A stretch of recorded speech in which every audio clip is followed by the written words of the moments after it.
제16강 사도들이 다시 잡힘, 공회의 문책, 사도들의 답변. 사도행전 5장 21절부터 31절.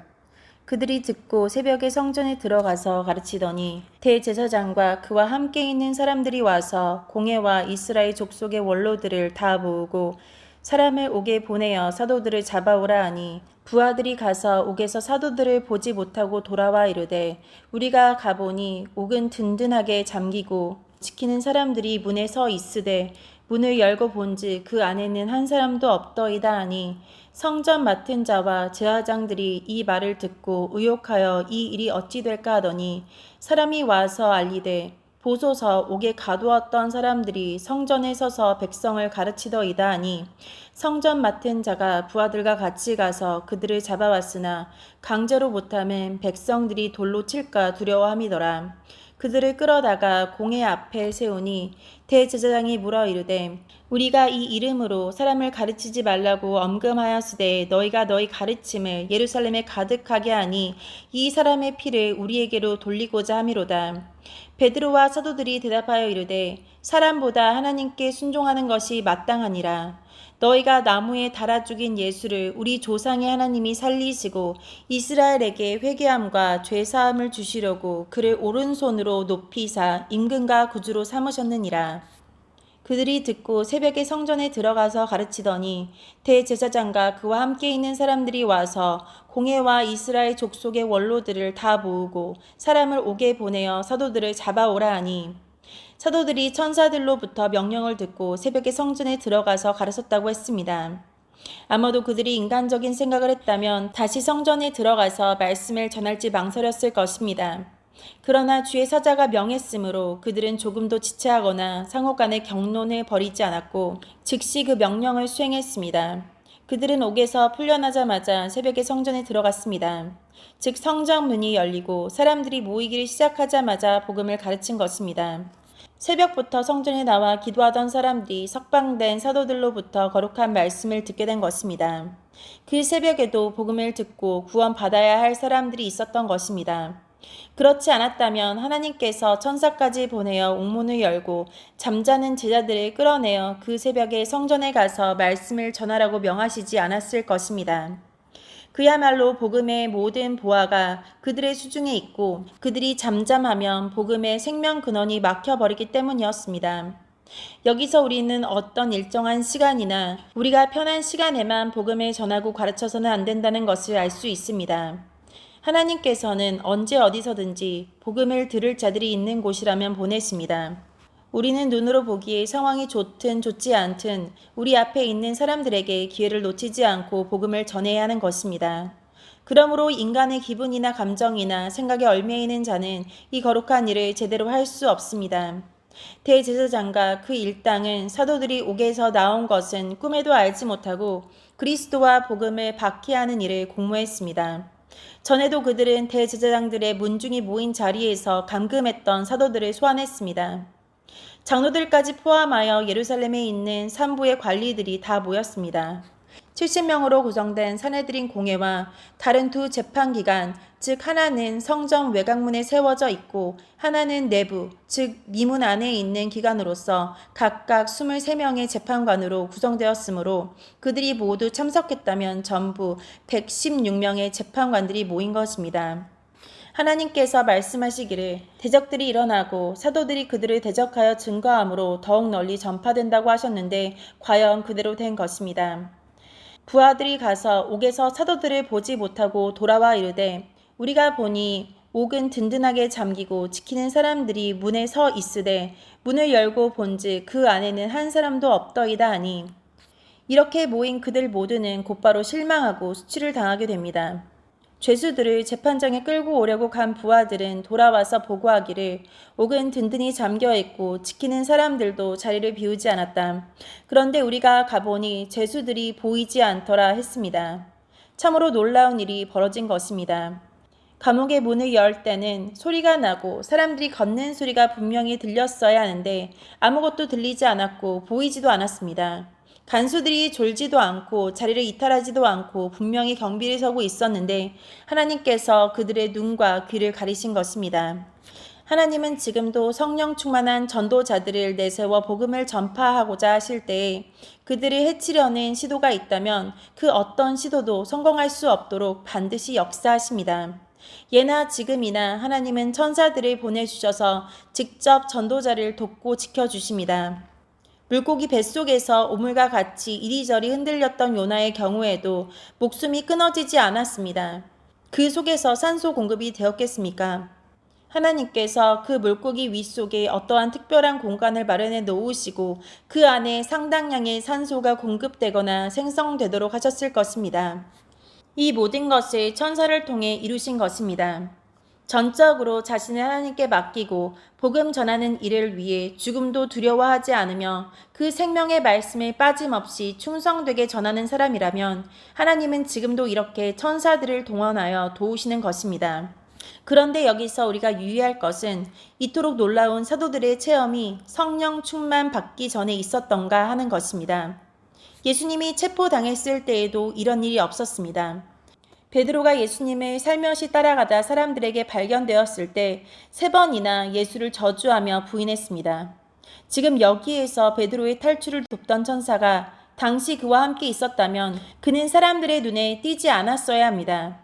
또 예수님이 부활하신 후 제자들이 숨어있던 마가의 다락방에서도 이 천사가 와서 돕지 않았습니다. 그러나 성령 충만함이 임한 후에는 베드로가 옥에 갇혔을 때마다 이 천사가 와서 도와주었습니다. 물론 그 이전에도 주의 천사들이 제자들을 도와주기도 했으나 이렇게까지 놀랍게 역사하지는 않았습니다. 즉 이제 사도들이 성령의 충만함을 받아 그 어떤 것 앞에서도 주저하거나 두려워하지 않고 죽기를 불사하고 말씀을 전하다가 감옥에 갇히게 되었을 때 천사들이 여기서처럼 깨끗하게 석방시켜 주게 된 것입니다. 이 강력한 천사의 도움은 지금도 얼마든지 있는 일임을 우리는 확신해야 합니다. 성전 맡은 자와 제사장들이 이 말을 듣고 의혹하여 이 일이 어찌 될까 하더니 사람이 와서 알리되 보소서 옥에 가두었던 사람들이 성전에 서서 백성을 가르치더이다 하니 성전 맡은 자가 부하들과 같이 가서 그들을 잡아왔으나 강제로 못하면 백성들이 돌로 칠까 두려워함이더라. 사도들을 핍박하던 자들은 모두 충격을 받았고 사도들의 일을 맡기는커녕 더 악화시키지는 않을지 두려워하게 됩니다. 하나님의 일을 막고 방해하려는 자는 이렇게 스스로 어려움과 수치를 당한다는 것을 기억해야 합니다. 그들은 사도들이 성전에서 가르치고 있다는 말을 듣고 극도로 당황하고 두려워하게 되었습니다. 왜냐하면 그것은 사람이 할 수 있는 일이 아니었기 때문이었고 그들은 점점 전도자들과 함께 하시는 하나님의 역사를 감지하게 된 것입니다. 그들은 다시 사도들을 체포했지만 그들에게 폭력을 사용할 수 없었습니다. 왜냐하면 백성들이 돌로 그들을 칠까 두려웠기 때문입니다. 또한 그들은 사도들이 아나니아와 삽비라에게 선언한 것처럼 그들에게 무서운 저주가 내려지거나 또는 옛날 엘리야가 그랬던 것처럼 그들을 멸할 불이 하늘에서 떨어지지 않을까 두려웠을 것입니다. 그들을 끌어다가 공회 앞에 세웠다 했습니다. 사도들은 사내들인을 소집할 권한이 없었지만 바로 하나님께서 사내들인 사람들, 유대교 지도자들을 한꺼번에 책망하시기 위해 또한 그들이 다시 한번 복음을 듣게 하시기 위해 그들 모두가 사도 앞에 모이게 하신 것입니다. 그들은 사도들의 욕보이기를 원했으나 도리어 사도들에게 책망을 받고 복음을 듣기 위해 스스로 모인 꼴이 되었습니다. 이것이 바로 하나님이 하시는 일입니다. 하나님께서 어부 출신들을 데려다가 일을 하게 하시는데 유대교 지도자들이 그 힘 없는 사도들을 없애려고 열심히 꾀한 것을 역으로 사용하셔서 그 사도들로부터 책망을 듣고 복음을 듣게 하신 것입니다. 그러므로 우리가 하나님의 사역을 하면서 이런저런 어려움을 만날 때에 하나님이 세심히 돌봐주시지 않는 것이 아닌가, 하나님의 일을 하려고 하는데 왜 아무 어려움 없이 하게 하시지 않는가 하며 의아해하거나 불평해서는 안 됩니다. 주님은 우리의 생각과 얼마든지 다르게 더 탁월하고 효율적으로 하나님의 뜻이 이루어지게 하십니다. 우리들이 생각하는 것처럼 아무 문제 없이 매끄럽게 되게 하시는 것이 아닙니다. 권력 없는 자들이 언제 어떻게 소원서를 써내고 주민들의 3분의 1의 동의서를 받고 사내들인을 소집할 수 있겠습니까? 이제 잠시 후에 구브로와 아시아에 가서 전도해야 하기에 하나님은 그들의 일정을 미리 준비해 두시고 그 일정에 맞추어 그것에 방해되는 것들은 한순간에 해결하시는 것입니다.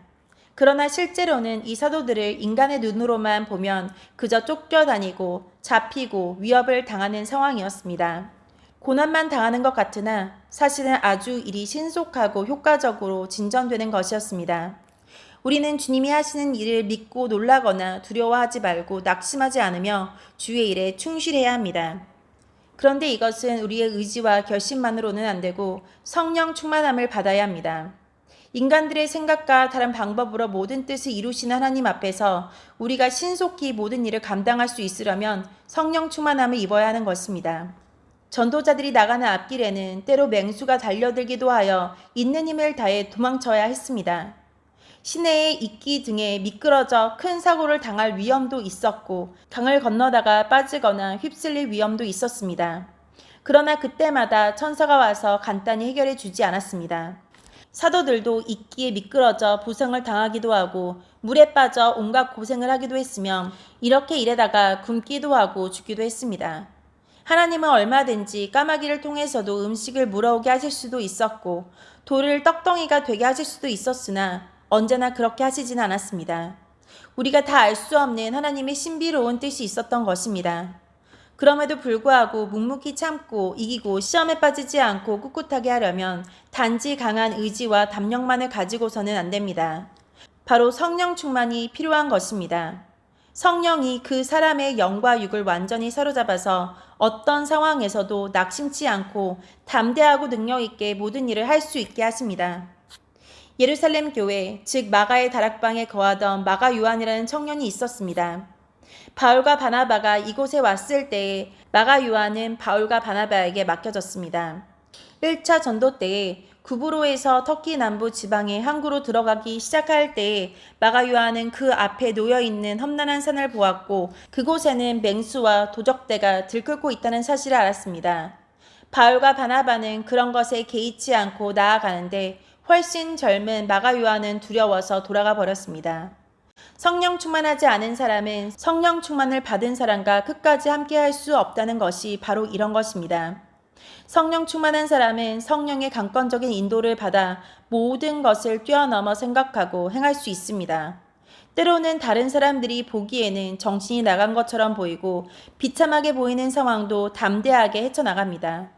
그러나 성령 충만하지 못한 자는 그렇게 할 수 없습니다. 그는 후방에서 일할 수 있을지 몰라도 최전방에서 능력 있게 일을 할 수가 없습니다.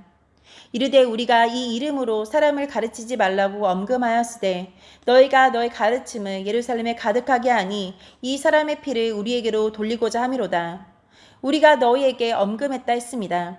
하나님의 계명을 무시하는 자들이 흔히 자신의 법령을 엄하게 강조하고 자신의 권력을 열심히 주장합니다.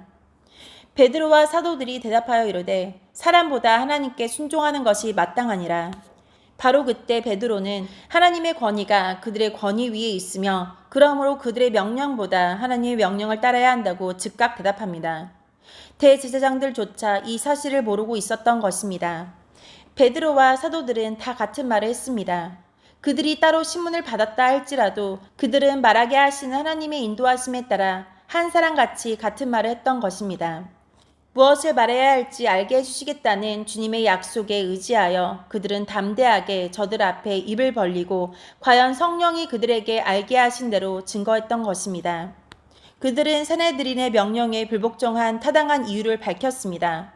사람보다 하나님께 순종하는 것이 마땅하다는 것이었습니다.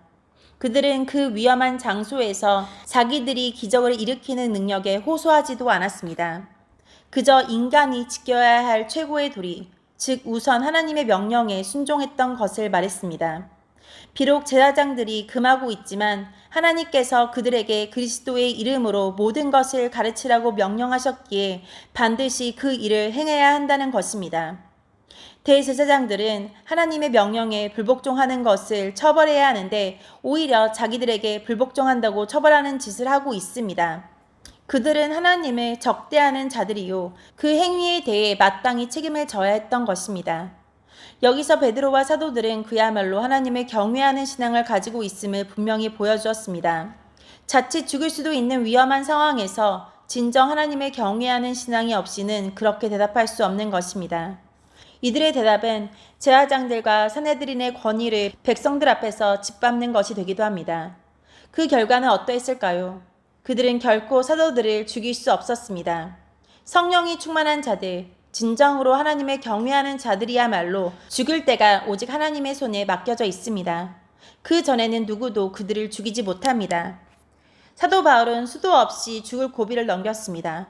다 죽은 자처럼 되어서도 깨어나면 자신을 그렇게 만든 성으로 즉시 돌아가서 전도했습니다. 이것은 성령의 충만함이 없는 사람에게는 불가능한 일입니다.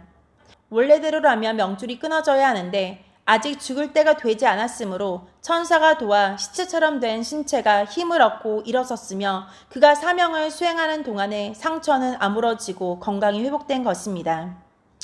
사도들은 예루살렘에서 그리스도의 도를 전하는 것이 정당함을 다시 한번 주장합니다.